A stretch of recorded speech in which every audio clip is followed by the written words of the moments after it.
Tell me about a time when you have led a project, when you have increased sales, when you have acquired new business, when you have achieved a great result. Tell me about a time. Questions are very common. They are competency based questions and they are designed to help a recruiter, an interviewer, an employer understand your achievements, your expertise, your skills, and how you approach things. By asking this kind of question, they're understanding your personality, they're understanding the person behind the resume, the CV. And ultimately, it's these kinds of questions that are going to help them make their decision on whether or not you're the right fit for their organization, for their team, for their company. So tell me about a time when are very important types of questions. And I'm so excited to use this kind of video tutorial to take you through how to answer a question like this really powerfully. Very quickly about me, I am Judy Bullymore. I'm a global interview coach, as well as an executive CV or resume writer and an empowerment coach. If you stay to the end, you will find some really helpful tools that can help you interview really powerfully when the time comes. So let's get straight into it. Tell me about a time. So I've already explained the logic behind why interviewers choose these types of questions. To answer really powerfully, what you want to be doing is three things.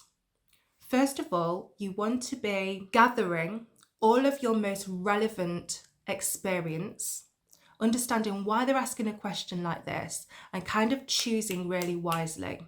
So if they've asked the question and it's to do with, tell me about a time that you've led a really successful project, then you know that the example that you're going to choose is an example about project management or a project that you've managed that led to a really strong result. So the first thing that you do is you get that really clear in your mind before you're about to bring it to life. Try and imagine it and remember it in really vivid detail in terms of where you was, who was there, what did you feel about that moment? When you received that result, what praise did you get? What appreciation did you get? Because the quicker that you can conjure up that memory in your mind, the more fuller you will answer the question.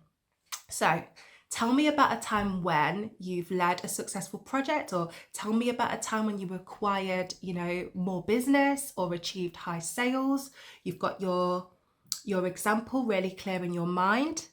The second thing that you're going to do is you're going to take them through how you achieved it.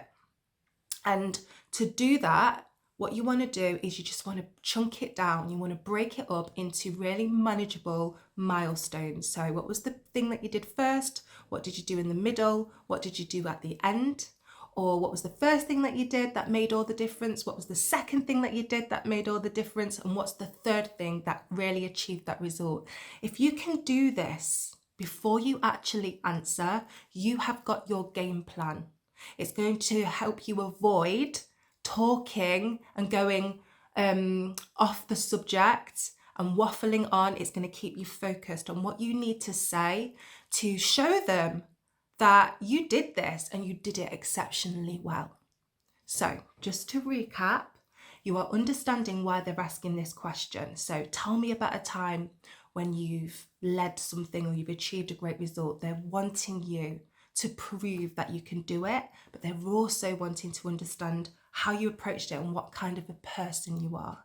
So you're choosing wisely. You're choosing that example, that memory that really captures what they're looking for.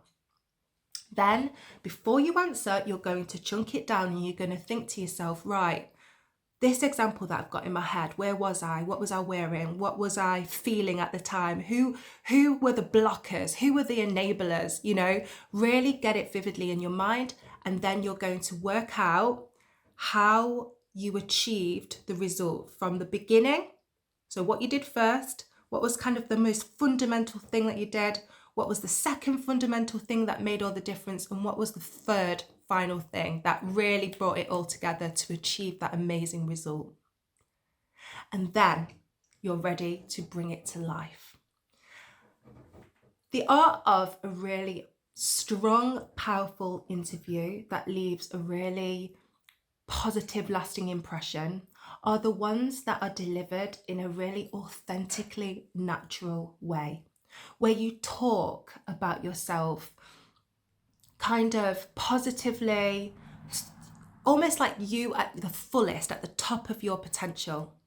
So you don't want to be underplaying yourself by going, well, I did this, and then I did that, and then I did this. You want to talk about your experience because you're proud of it, because you did it.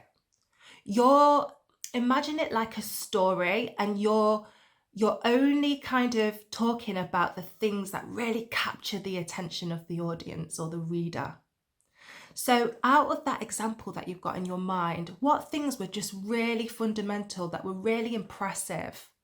Maybe one of the first things that you did was get your team together and have a big brainstorming session to get everybody committed and on board. Maybe the second thing that you did was to get budget approval, or to kind of get it signed off, or getting buy-in from partners. Maybe one of the final things that you did that pulled it all together was to present your findings, or it was to embed it in a strategy.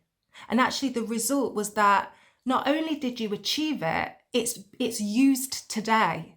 You've left a legacy. When you're thinking about your achievements, it's not just about what you achieved, it's about what it's meant for the company, for the team, for the organization today. There's so many ways of bringing your experience to life. But if I was to recap on a tell me about a time kind of question, it would be to have this strategy of what to do before you actually open your mouth and start talking. Understand the question. Understand the motivations as to why it's been chosen. Choose wisely. Choose that example, the one that positions you at the top of your potential, that proves that not only that you've done it, but you did it exceptionally well.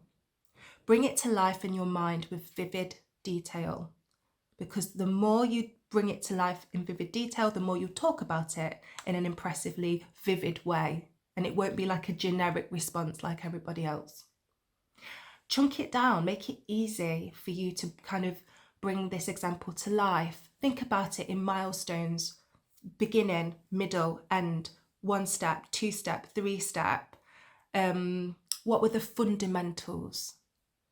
And when you're talking about the achievement, and you're talking about this memory, this moment in time that you achieved this amazing result, do so authentically. Don't feel like you have to talk in like a weird way, or a way that doesn't feel natural to you. Talk about it with pride, because you did it. Claim it as your own. Don't share the result with other people. Talk about your impact and what you did. Even if it was a team effort, make sure you claim the bit that you did. And explain to them what the result means even now. So if it did get embedded in policy, if it was used and replicated to other teams, or if it still forms the strategy now, then add that to the achievement that you're talking about. You don't just have to choose one. You can elaborate on your success. There's so many opportunities with a tell me about kind of competency-based question. If you would like any more hints and tips on how to bring yourself to life in a really positive, memorable way, then check out my notes section that has links to my website, that has a free resource section. and also my 5 most common interview questions interactive video tutorial as well. That's there. And if this has been helpful, then that's definitely going to be helpful, because it's going to help you anticipate the most common kinds of questions as well as how to answer them. So I really hope you have found this useful. Even if you take one of the tips that I've given you, it's going to make your interview much more kind of stronger. And I work in a really bespoke way with my clients. So my ethos is that you have a natural way of talking and you have very unique experience, and it deserves to be kind of teased out. So I'm not going to give you like a generic interview technique to follow. What I am going to do is give you the tips of how you can authentically bring yourself to life. So as I say, if you need any more hints and tips, make sure that you subscribe. Make sure you like this if you did like it, and check out my free resources, which you'll find on my website and in the notes section. So I have been Judy Bullymore. I am the Global Interview Coach. I believe in empowerment and confidence and singing your praises at interview. So if you have another interview coming up, all the best. Bring your true authentic self. Don't be afraid to show it. And I'm here if you need me.